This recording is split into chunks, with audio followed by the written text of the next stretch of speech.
Okay, so after the cut, we're still here with the this decision. What do we got? We got the Inquisition will serve divine Victoria. Efforts against Solus will be stronger, but risk corruption.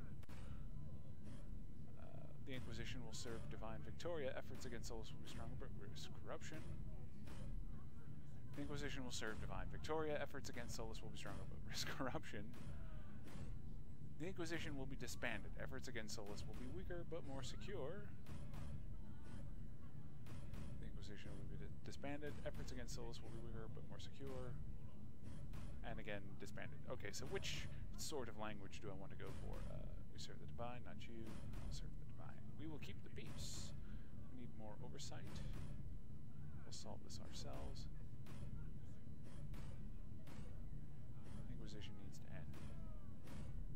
Number 1. You all know what this is. A writ Still from missing my Divine arm. Justinia authorizing the formation of the Inquisition. We pledge to close the breach, find those responsible, and restore order. With or without anyone's approval. I imagine the arm is It not wasn't a supposed to be formally pulsing right now. authorized treaty that saved Ferelden's people. It wasn't careful diplomacy that ended your inane civil war. It was never about the organization. It was about people doing what was necessary. Now, if you'll excuse me, I have a world to save. Again. Effective immediately. The Inquisition is disbanded.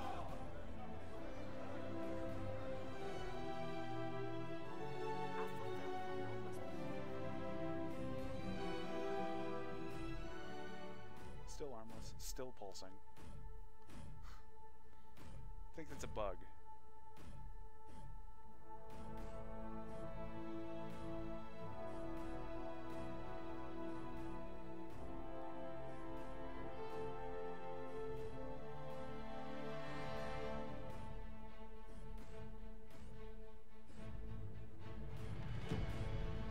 It's gotta be a bug. There's no way they're all just standing around, you know, with this hero shot while the thing is pulsing like that.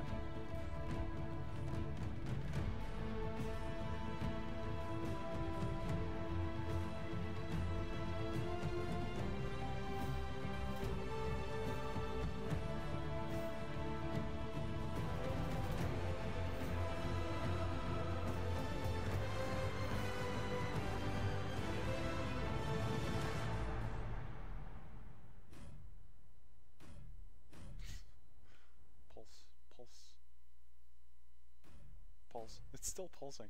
In short order, the Inquisition was disbanded. Some were relieved to see the unpredictable. Others preferred to remember the Inquisition's good works as the many lives they had lived. Those who had served returned to their former lives knowing they had stopped a great evil from destroying the world, and hoping the peace for which they had fought remained once the Inquisition was gone.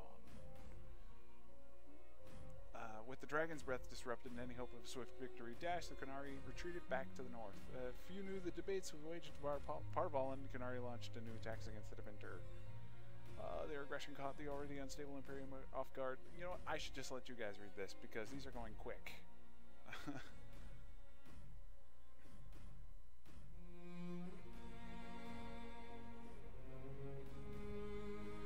Oh.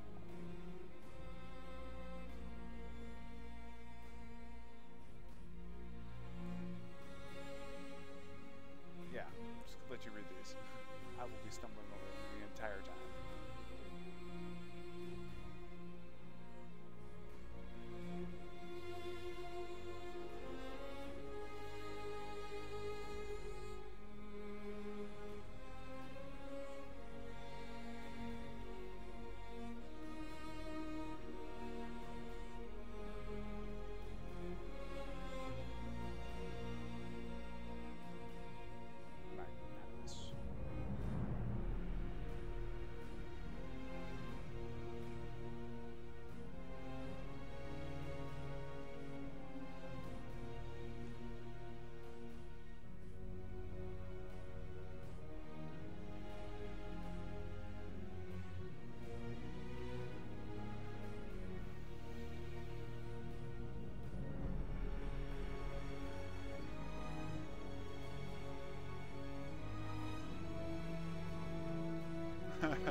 say, I could try to critique the art, like, Whittle.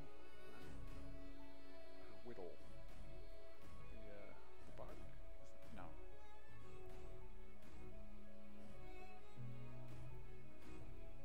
Oh, poor Beric.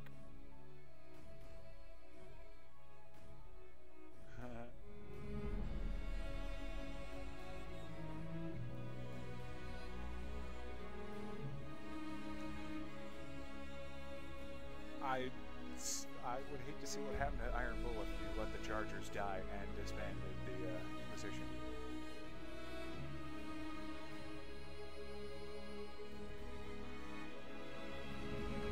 Because that seems to be a possible combination. All by himself. I imagine. He would have been exiled from the Q, so maybe not so much by himself.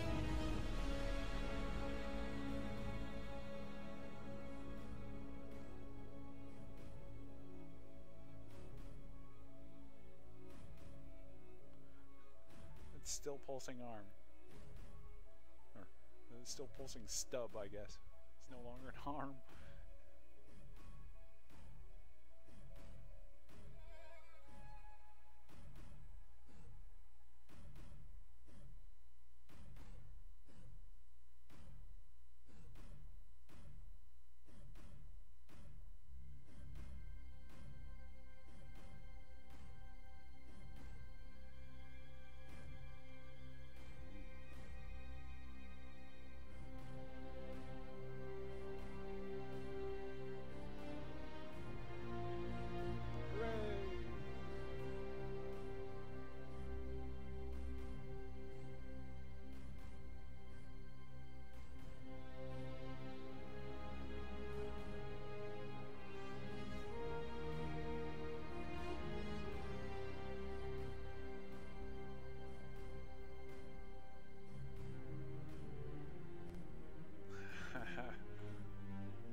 This is like if you let Cole be a spirit instead of a human.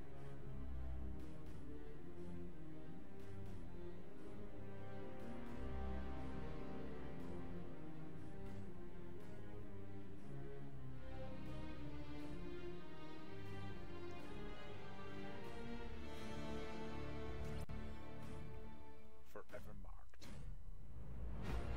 Well, it's still pulsing and I'm still armless. What is that arm supposed to be doing?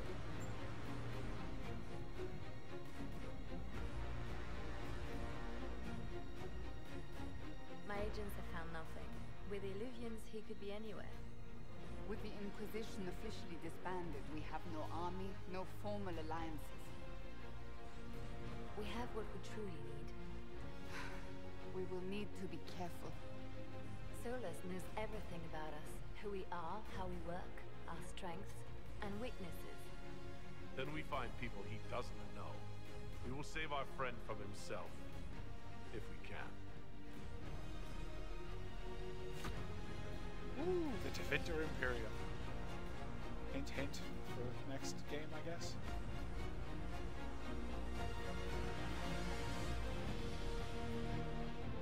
Okay, we're gonna let these credits play. I think they're... I don't know if there's anything after them. But I'm not gonna keep sitting in front of the camera for this part.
book?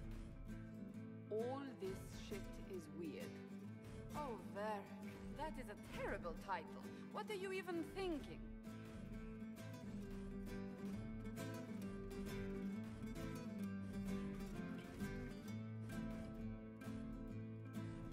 The sky churned like a rolling sea on a dark and stormy night, centered on a gaping hole that led to the arse end of nowhere. A hole that spit up many things that day. Comets, demons, and a whole lot of trouble. It's about the Inquisition.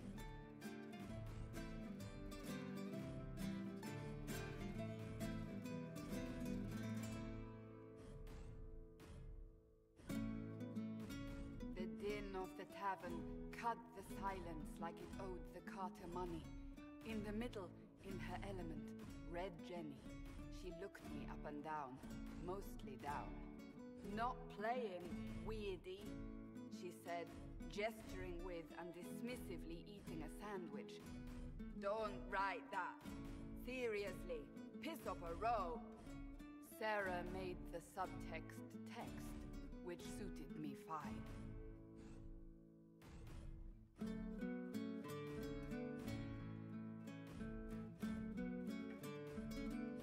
The court enchanter swirled into the room like a drop of beautiful poison spreading in a wineglass. She sized me up with a glance. "I'm so glad you made it, my dear," she said. "I am Madame de Fair, the most terrifying person you shall ever meet."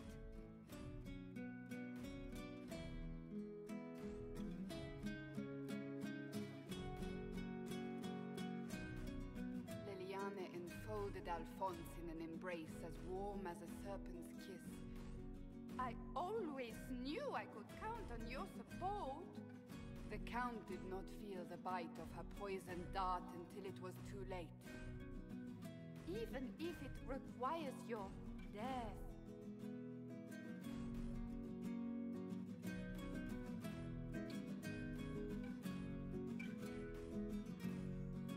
Drops of rain glistened on the griffin medallion grasped tightly in Blackwall's hand.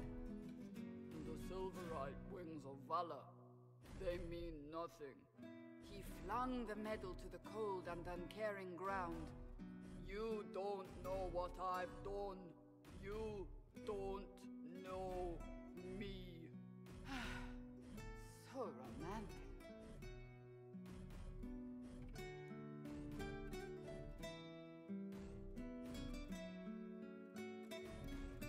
Cole moved like a shadow that also moved like a knife. A shadow wearing a hat where dreams came to die. "It's a riddle," he whispered. "A cold riddle that gnaws at your mind, but you'll feel better when it's gone." That makes as much sense as anything Cole says.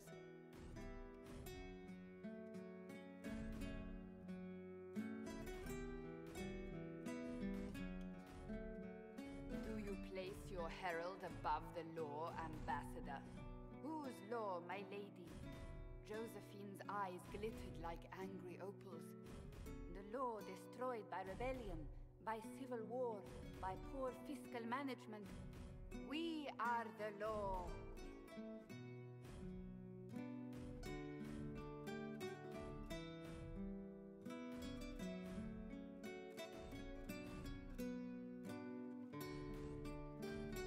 We left our mark on adamant, but the dust hadn't settled, and neither had Harding. "I can offer you a drink, if I catch your meaning."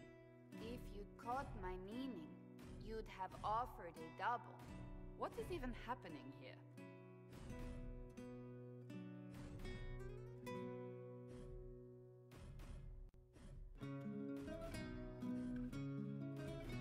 The Iron Bull was a great slab of muscle with horns that could hang a tapestry. One eye scanned for threats, while the other hid behind an eye patch like a chantry sister's old sins. "Come on," he barked, not looking back as he entered. "The dancer with the great rack comes on in 5. That is spot on, actually.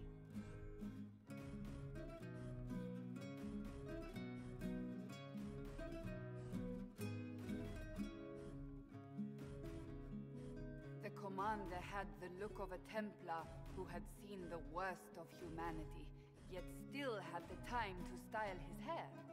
"This isn't just a war," he said, his gaze steely like a dull blade. "It's the only war." Cullen! That's Cullen!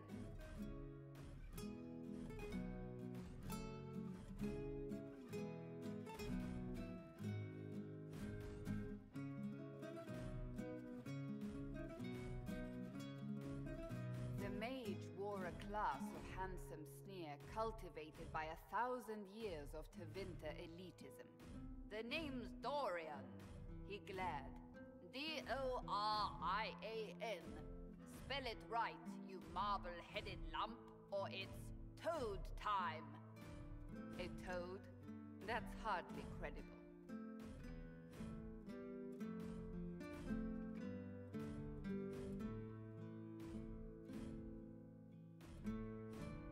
The bold elf spun, mage staff crackling like the city after a good man's murder. "You're crazy!" the Red Templar cried in terror. Moonlight glinted off ears like the knives you never see coming. Better to fade out than burn away. Ugh, Varric.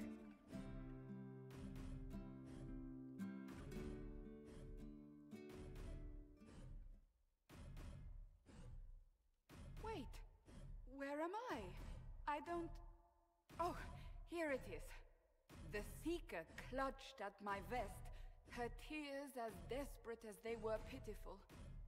"Varric, I was wrong about everything," she sobbed. "Could you find it in your noble heart to forgive me?" "That dwarf, he put me in the book! I'm in the book! I am reading the shit out of this!"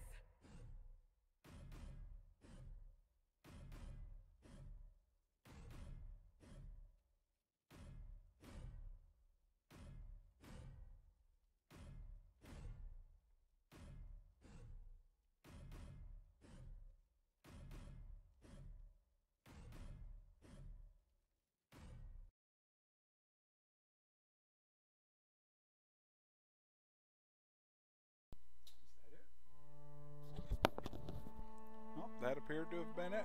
So thanks for watching my playthrough of Trespasser. Catch you guys later.